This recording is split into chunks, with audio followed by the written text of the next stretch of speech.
বাংলা একাডেমির আয়োজনে ১৯৭৮ সাল থেকে চালু হওয়া অমর একুশে বইমেলা এখন জাতীয় মেধা মননের প্রতীকে পরিণত হয়েছে।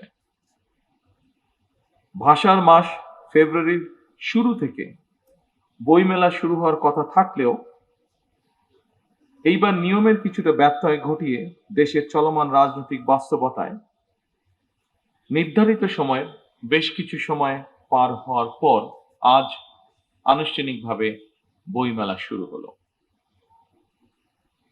বিশ্বের অনেক দেশেই বইমেলার আয়োজন হয়, তবে আমাদের বইমেলা অন্য দেশের বইমেলার মতন নয়।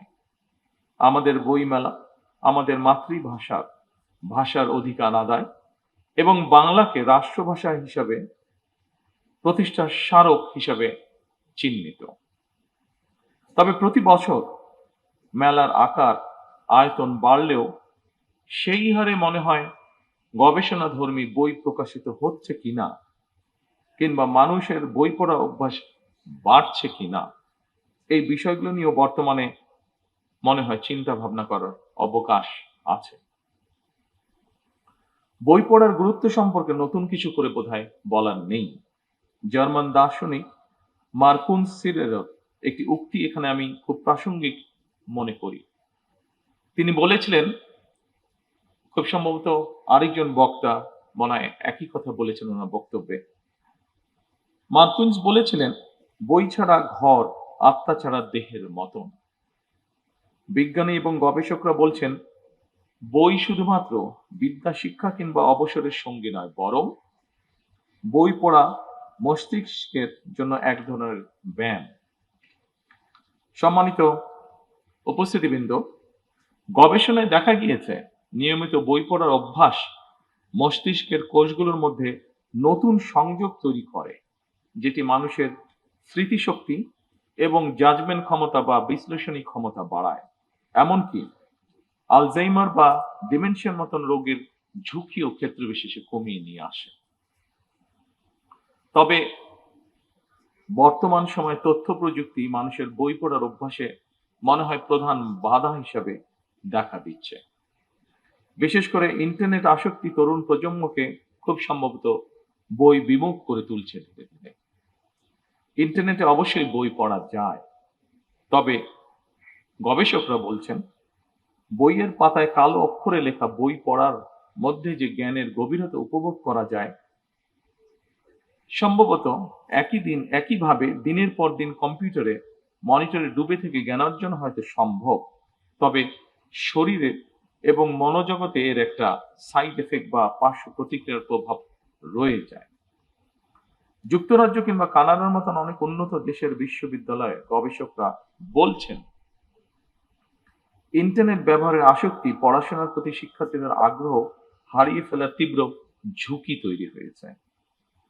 সময়ের প্রেক্ষিতে জনজীবনে ইন্টারনেট হয়তো অনিবার্য অনুষঙ্গ হয়ে উঠলেও এর নেতিবাচক দিকগুলো সম্পর্কে আমাদেরকে অবশ্যই সচেতন হতে হবে। এর সম্পর্কে সচেতনতা বাড়ানো প্রয়োজন বোধ হয়। বিশেষ করে বইয়ের প্রতি তরুণ প্রজন্মের আগ্রহ বাড়ানোর উপায় আমাদেরকে বের করতে হবে। সম্মানিত সুধীবৃন্দ, বিশ্বের ১০২টি দেশের নাগরিকদের পাঠ অভ্যাস নিয়ে গত একটি জরিপ প্রকাশিত হয়েছিল। অস্ট্রেলিয়া ভিত্তিক সিইও ওয়ার্ল্ড ম্যাগাজিন জরিপের ফলাফল বলছে, যুক্তরাষ্ট্রের নাগরিকরা বই পড়ার শীর্ষে রয়েছেন। সর্বনিম্ন তালিকায় রয়েছেন, ভয় পাবার কিছু নেই, এটি বাংলাদেশ নয়। সর্বনিম্ন তালিকা রয়েছে আফগানিস্তান। তবে বই প্রেমীদের এই তালিকায় আনফরচুনেটলি ১০২টি দেশের মধ্যে বাংলাদেশের অবস্থান ৯৭তম। উদ্বেগের বিষয়, ভয় পাবার বিষয় নয়। বাংলাদেশের একজন মানুষ গড়ে বছরে ৩টির মতন বই পড়েন, আর বই পড়ার পেছনে ব্যয় করেন বছরে গড়ে ৬২ ঘন্টা। সুতরাং অমর একুশে বইমেলা শুধুমাত্র একটি নিছক উৎসবই বোধহয় মনে করা ঠিক হবে না, বরং এই মেলা আমাদেরকে আরো কিভাবে বই প্রেমী করে তুলতে পারে সেটি নিয়েও বোধহয় আমাদের কাজ করার অবকাশ রয়েছে। নিয়মিত বই পড়া আগ্রহী করে তুলবে আজকের এই বই মেলায় দাঁড়িয়ে, এটি আমরা সকলে প্রত্যাশা করতে পারি।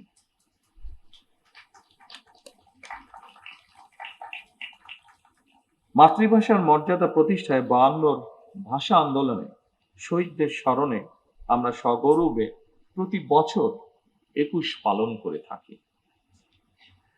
দিবসটি এখন শুধু আর বাংলাদেশের নয়, অমর 21-এ এখন আন্তর্জাতিক মাতৃভাষা দিবস হিসাবে সারা বিশ্বেই পালিত হচ্ছে। 52 ভাষা আন্দোলনে শহীদদের আকাঙ্ক্ষাকে ধারণ করে আজকের এই স্থানটি, অর্থাৎ এই বাংলা একাডেমি। বাংলা একাডেমির সৃজনশীল কার্যক্রমের অন্যতম একটি গুরুত্বপূর্ণ কাজ অমর 21-এ বই মেলা। তবে সময়ের পরিপ্রেক্ষিতে আগামী বছরগুলোতে অমর 21-এ বই মেলা, অমর 21-এ আন্তর্জাতিক বই মেলা হিসেবে আয়োজন করার সুযোগ রয়েছে কিনা সেটি আমি আপনাদের সকলকে ভেবে দেখার অনুরোধ জানাবো। অমর 21-এ আন্তর্জাতিক বই মেলা অনুষ্ঠিত হলে বিশ্ব সাহিত্যের সঙ্গে পরিচিত হওয়ার পাশাপাশি বহু ভাষা এবং সংস্কৃতি শেখা, জানা এবং বোঝার দিকে আমাদের নাগরিকদের আগ্রহী করে তুলতে ইতিবাচক ভূমিকা রাখবে বলে একজন রাজনৈতিক কর্মী হিসাবে আমি এটি বিশ্বাস করি বা মনে করি। সম্মানিত উপস্থিতিবৃন্দ, বর্তমান গ্লোবাল ভিলেজে এই সময় মাতৃভাষা ছাড়াও আরো একাধিক ভাষার সঙ্গে পরিচিত হওয়া অত্যন্ত জরুরি। বর্তমানে প্রতিযোগিতামূলক বিশ্বে সমৃদ্ধি এবং সম্মানের সঙ্গে টিকে থাকতে হলে জ্ঞান এবং মেধা ভিত্তিক রাষ্ট্র ও সমাজ প্রতিষ্ঠার মনে হয় বিকল্প নেই আমাদের সামনে। এজন্য আমাদেরকে জ্ঞানে, বিজ্ঞানে, প্রযুক্তিতে, মেধায় নিজেদেরকে সমৃদ্ধ হওয়া প্রয়োজন। একই সঙ্গে বাংলা ভাষাকে জাতিসংঘের অফিসিয়াল ভাষা হিসেবে স্বীকৃত আদায়ের জন্য আমাদের মনে হয় কাজ শুরু করা প্রয়োজন।